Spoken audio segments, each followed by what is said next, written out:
מאמר לשבועות, מאמר נ"ג בשמעתי קטן ור"ז בשמעתי גדול. מאמר על חג שבועות, עניין הגבלה. והגבלת את העם סביב, לאמור, הישמרו לכם עלות בהר. שנייה. מתוך ספר שמות. עניין הגבלה, ככה קוראים למאמר, אבל כתוב משהו אחר לגמרי. מה? עניין הגבלה הוא להגביל את מצבו. כן. אוקיי. עניין הגבלה, בלשון גבול, כן? הוא להגביל את מצבו שבו הוא נמצא, ולא לרצות גדלות. מה זאת אומרת? לרצות קטנות. להגביל את עצמי לקטנות. אלא במצב הנוכחי שבו הוא נמצא, הוא רוצה להישאר לנצחיות. וזה נקרא דבקות תמידית. ולא חשוב שיעור הגדלות שיש לו, אלא אפילו שתהיה הקטנות הכי קטנה, ואם זה מאיר לנצחיות, נקרא זה שזכה לדבקות תמידית. מה שאין כן, מי שמשתוקק ליותר גדלות, נקרא זה מותרות. כן, אז הוא מדבר איתנו על עניין של חג שבועות, שחג שבועות זה נקרא מדרגה מספר 50, אחרי 49 יום של ספירת העומר, שזה 7 שבועות, האדם מוכן למדרגה ה-50, שהיא המדרגה המזוכחת כאילו, מדרגה שבה הוא יכול לקבל את התורה. מה מביא אותו לכדי מצב של קבלת התורה? ספירת העומר. ספירת העומר זה שהאדם מזכך את הכלים שאיתם הוא בא לקבל אור עליון. כל יום ויום מזכחים כלי אחר, נכון? ביום הראשון מתחילים חסד לחסד, אחרי זה יורדים למטה עד שמגיעים למלכות שבמלכות. זאת אומרת, 7 ספירות כפול 7 ספירות שבתוך כל ספירה, שהן נקראות ספירות של גוף, כן? זה זת. זה לא גר, זה לא כתר חוכמה בינה, זה מתחיל מחסד עד מלכות. זאת אומרת, האדם מזכך את כלי הקבלה שלו על מנת לקבל את האור העליון, והעניין של זיכוך כלי הקבלה או התיקון שלהם נקרא שאתה מגביל אותם. איך אני מגביל את הכלים? אני מסתכל דרך כל, זה כמובן עניין של רוחניות, כן? כמה שהאדם יותר קרוב לרוחניות, אם מדברים באופן כללי. אני צריך לראות איך אני מגביל את עצמי למצב שבו אני רק, האמונה חשובה לי. אם אני רואה מצב שאני יכול לחרוג מתוך המציאות של אמונה, אני לא רוצה את המצב הזה. מה זאת אומרת? אם אני הולך לראות שההתנהלות של החיים שלי היא לא קשורה לאמונה, אז אני בטח שלא רוצה את המצב הזה. לא זו בלבד, אני גם לא מחפש גדלות. אני לא מחפש... למה אתה לא מחפש גדלות? כי אין לי קטנות אפילו. מה זה אומר לחפש גדלות, לחפש קטנות? אני רוצה להגיע למצב שבו יש לי אמונה קבועה. הכי קטנה שתהיה, אבל שהיא תהיה קבועה. גדלות זה כבר מותרות, הוא אומר לי. מה זאת אומרת מותרות? זה משהו שאני לא חייב אותו, אבל בטח שאתה חייב קודם כל את הדבר הקטן ביותר. אז הדבר הקטן ביותר נקרא כוח של אמונה. מה זה כוח של אמונה? מה, שאני אגיד שאני מאמין? כל אחד אומר שהוא מאמין כאילו בבורא. כל חילוני, כל דתי, וגם זה לא משנה מה בן אדם אומר. מה זה נקרא להאמין? להאמין זה נקרא שאני מקבל כוח. זה לא מילה מהשפתיים שאני אומר, אני מאמין או לא מאמין שיש או אין. אלא שיש לי כוח קבוע או זמני. אדם מתחיל לקבל את זה באופן זמני, מה שנקרא בא והולך, עד שיש לו מצב של כניסה קבועה לרוחניות. מצב של כניסה קבועה לרוחניות, זה נקרא כבר שיש לו שם נקודת אמונה שהיא לא יכולה יותר להיעלם מתוך הקבוע. זה המציאות שלו. מה זאת אומרת? המציאות שלי היא קטנות. מה זה קטנות? בעל הסולם אומר לנו, אפילו יהיה במצב הכי נמוך, אל יצא מרשותו יתברך. זה יכול להיות בדרך העבודה, זאת אומרת שאני כל הזמן עושה מאמצים לשייך את הבורא לתוך תמונת המציאות של החיים שלי, שזה דרך העבודה הפנימית. מצד שני יש מצב של המצב. המצב עצמו מהו? אז אם אני כבר נמצא במצב של קטנות, אז זה אומר שאני כבר בתוך מציאות שבתוכה אני לא יוצא מרשותו יתברך. לא מדובר על משהו שאני מתנהל חיצונית, אלא זה הוויה פנימית. זה ברור. אז זה קבלת התורה שהוא מדבר איתנו עליה. אז בעצם בכל ה-50 מדרגות האלה, כל 49 מדרגות. 49 תיקונים של ספירת העומר, של מדרגות של תיקונים, נו. זה בעצם, איך זה קשור בקטנות בעצם, כל ה-49 מדרגות האלה? אנחנו מדברים שהמצב שהוא מדבר איתנו, חג שבועות, שקבלת התורה זה נקרא קטנות. זה לא גדלות, אלא זה קטנות באמונה. כדי להגיע לקטנות הזאת יש 49 תיקונים. הבנתי. אוקיי. כן? שימי לב שגם הוא אומר, וזה נקרא דבקות תמידית, ולא חשוב שיעור הגדלות שיש לו, אלא אפילו שתהיה הקטנות הכי קטנה. זאת אומרת, אפילו הקטנות הכי קטנה באמונה נקראת גדלות. כי אדם שבאמת מגיע להרגשת מציאות השם, זה אדם שנמצא מעל העולם הזה. הוא נמצא בגדלות. זה מצב שאדם לא יכול להרגיש בכלל, להבין בכלל מה ההבדל בין רוחניות לגשמיות, אבל מבחינת אדם שמגיע לרוחניות, הוא נמצא במצב שהוא לא יכול בכלל לתקשר עם העולם הזה. זאת אומרת, מספיק שתהיה לך נקודה קטנה ביותר של... הנקודה הקטנה ביותר של אמונה, של דבקות נצחית, מעלימה את כל העולם הזה. מעלימה את היחס לעולם הזה. מה זאת אומרת מעלימה את היחס? אני המוגדר שלי, מה זאת אומרת אני במרכאות, כן? מי זה אני? מה שנקרא, מה אני? האני שלי, כרגע הוא מתייחס לעולם הזה. ברגע שאני מגיע לדבקות ברוחניות, אז כבר יש לי אני אחר, זה אני של הנשמה שלי. זאת אומרת, אני כבר מתייחס לרוחניות. ולכן אין לי הזדהות יותר עם הקושי הגשמי. ברור שקשה לי או קל לי, אבל זה לא בא מתוך הזדהות של האני האמיתי. הבנת? אלא האני של הגוף. וזה סוד, בכל עצב יהיה מותר. ממשיכים לקרוא, כן? כן, כן. היינו שהעצבות המגיעה לאדם היא בסיבת שמשתוקק למותרות. וזה סוד, כשבאו ישראל לקבל התורה, הוליכם משה לתחתית ההר, כמו שכתוב, והתייצבו בתחתית ההר. הר פירושו הרהורים, שמשה הוליכם לסוף המחשבה וההבנה והשכל, שאין מדרגה למטה הימנה. כן? זאת אומרת שלא ישאפו למותרות. הוא אומר מותרות גורמים לעצב. למה? אני נכנס לעצב כאשר הרצון לקבל שלי משתוקק למשהו, והוא לא מתמלא, אז אני מרגיש רע.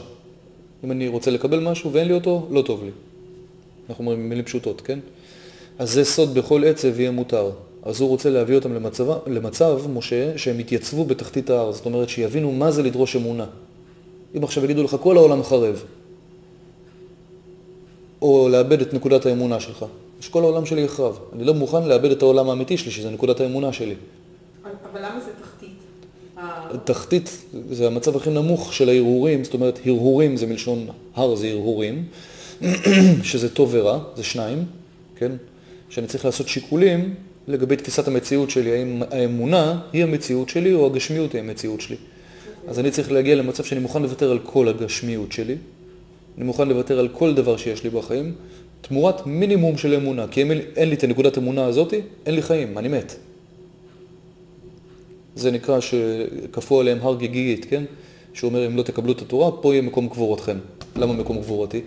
כי אני כבר משתייך למציאות רוחנית. אבל אם אני לא חי בתוכה, אז אני מת. הבנת? שמשה הוליכם לסוף המחשבה וההבנה והשכל, שאין מדרגה למטה הימנה. ורק אז, שהסכימו על מצב כזה ללכת בו, בלי שום נדנות ותנועה, זה נקרא דומם דקדושה, כן, שהם נמצאים במצב דומם, שיש לך מינימום, ואני לא מוכן לזוז מזה, ולא רוצה פחות ולא רוצה יותר, ואין פחות מזה. שהם הסכימו ללכת בו בלי שום נדנות ותנועה, אלא להישאר במצב כזה, כאילו הייתה להם גדלות הכי גדולה, ולגלות על זה שמחה, ואז יכל משה לתת להם את התורה, שזה סוד, עבדו את השם בשמחה. היינו, כי בזמן הגדלות לא שייך לומר שניתנה להם עבודה שיהיו בשמחה. כי בזמן הגדלות השמחה באה מאליה. נכון? כשטוב לי אז אני שמח, אין פה שאלה. אלא על זמן הקטנות ניתנה להם עבודה של שמחה. זאת אומרת, העבודה עצמה הייתה לשמחה. אנחנו מגלים שיש כזה דבר שנקרא שמחה שהיא לא רק רגש של שמחה, יש דבר כזה שנקרא עבודה של שמחה. למשל כל חסידות נחמן מברסלב מושתתת על מוכרחים להיות שמח. מה זאת אומרת מוכרחים להיות שמח? מה שהוא אומר שאני לא, כנראה שאני לא שמח. אני צריך לעבוד על השמחה שלי. מה זאת אומרת? מראה לי המציאות. יש איזה משפט שקראנו לא מזמן, שהוא אומר שהדאגה היחידה שלי צריכה להיות שאני דואג. נכון? מה זאת אומרת? כל עוד אני לא מרגיש את המציאות שלמה, טובה, מציאות של הבורא. אז זו הבעיה שלי בעצם, שאין לי קשר עם מציאות הבורא. ואם הייתי יכול להיות במצב של שמחה, ולא בעצב, בגלל שאין לי מציאות בורא או אין לי סיפוק במציאות הגשמית, אז על ידי עבודת השמחה אני יכול למשוך את עצמי למציאות הבורא. איך? מכיוון שאני חייב להידבק בו, ומה שנקרא ברוך מתדבק בברוך, וארור מתדבק בארור. נכון? אז אנחנו אומרים, אם אני אנסה לצאת ממצב העצב שלי, להבין שגם את זה הבורא עושה, זה נקרא קטנות. זאת אומרת, אני מקבל את מצבי ואת מצבו, את המצב שבו הוא מציב אותי, אז זה נקרא קטנות. אני לא מבקש שיהיה לי טוב או רע, לא משנה לי בכלל טוב או רע, אלא אני מבקש להאמין כל הזמן שהוא המשגיח על המציאות. כאשר אני לא מרגיש את זה כמו שצריך, זה נקרא עבודה. אם הייתי מרגיש שזה כבר נקרא תוצאה, זה נקרא מצב. זה כבר גדלות. אם אני בקטנות, זה נקרא שאני סובל. מה זה קטנות? לעומת גדלות? סבל.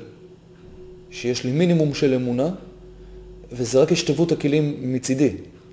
אין לי אבל גילוי של אור עליון. כי אור עליון לא יכול להתגלות בכלים קטנים, אלא אור חסדים יכול להתגלות. שמה זה אור חסדים? זה היכולת שלי לשמור על האמונה. ממה אתה מרגיש סבל? מזה שאין לך באמת גילוי של מציאות עליונה. זאת אומרת, אתה רוצה יותר? אנחנו לא מדברים על אדם שסובל במצב הגשמי, אלא על אדם שמתחיל ללכת בדרך הרוחנית, ובאיזשהו שלב הוא כבר מתחיל להרגיש איך הוא רוצה להאמין, איך אם עוד רגע הוא לא יאמין אפילו קצת, הוא ממש לא רוצה את החיים שלו יותר. נכון? זאת אומרת, אתה אומר כאילו שזה בן אדם שנמצא במדרגה של קטנות, ורוצה להגיע למדרגה. הוא שואף למדרגה של קטנות, וכאשר הוא נמצא במצב הזה, זה נקראת מדרגת קטנות. מדרגת קטנות היא העבודה, שכל הזמן אני צריך לעבוד. ברגע שאתה מבין שאתה במדרגת קטנות, זה כבר נקראת גדלות. הבנת? כי יש לי כבר את זה בנצחיות, אני לא צריך לעבוד יותר בשביל להשיג את האמונה המינימלית. אז הוא אומר, אפילו שזה קטנות, זה כבר גדלות. למה גדלות? אתה יכול לראות שאדם כבר לא עושה עבודת השמחה, אלא כבר יש לו שמחה. זה ההבדל בין קטנות לגדלות, כן? שזה סוד עבדו את השם בשמחה. היינו, כי בזמן הגדלות לא שייך לומר שניתנה להם עבודה שיהיו בשמחה. כי בזמן הגדלות השמחה באה מאליה. אלא לזמן הקטנות ניתנה להם עבודה של שמחה. ואז בזמן הקטנות, שתהיה להם שמחה, אף על פי שהם מרגישים קטנות, זוהי עבודה גדולה. להשיג שמחה בכל זאת, מול כל העצב, כן? וזה נקרא עיקר אצילותה של המדרגה, שהוא בחינת קטנות. ובחינה זו צריכה להיות בקביעות, והגדלות היא רק תוספת. וצריכים להשתוקק על העיקר ולא על התוספות.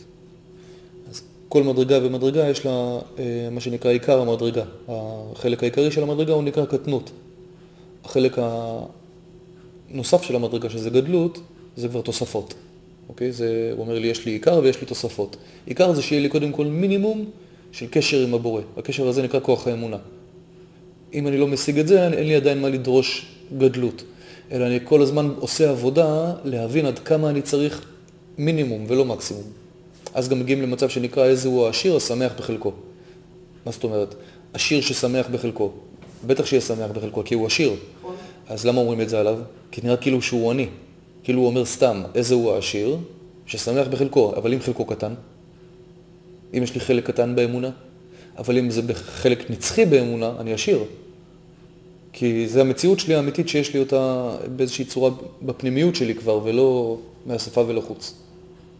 אז אם אני משיג את המינימום של קטנות, אני יכול לגלות בתוכי השתוות הצורה, זה נקרא אור חסדים, שזה לא אור חוכמה, אור חוכמה זה המילוי של החיות שלי. אנחנו מדברים על אור חסדים, זה יכול להיות האמונה שלי.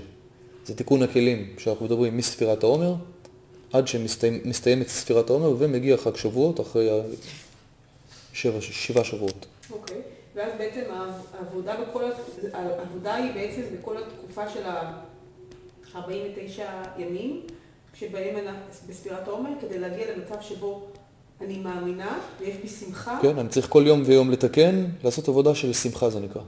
מה זאת אומרת? איך אני מכניס שמחה? אני אומר שציב איתנו, כן, לעשות תיקון על ספירה כזאת שבכזאת, חסד שבחסד, גבורה שבחסד, תפארת שבחסד.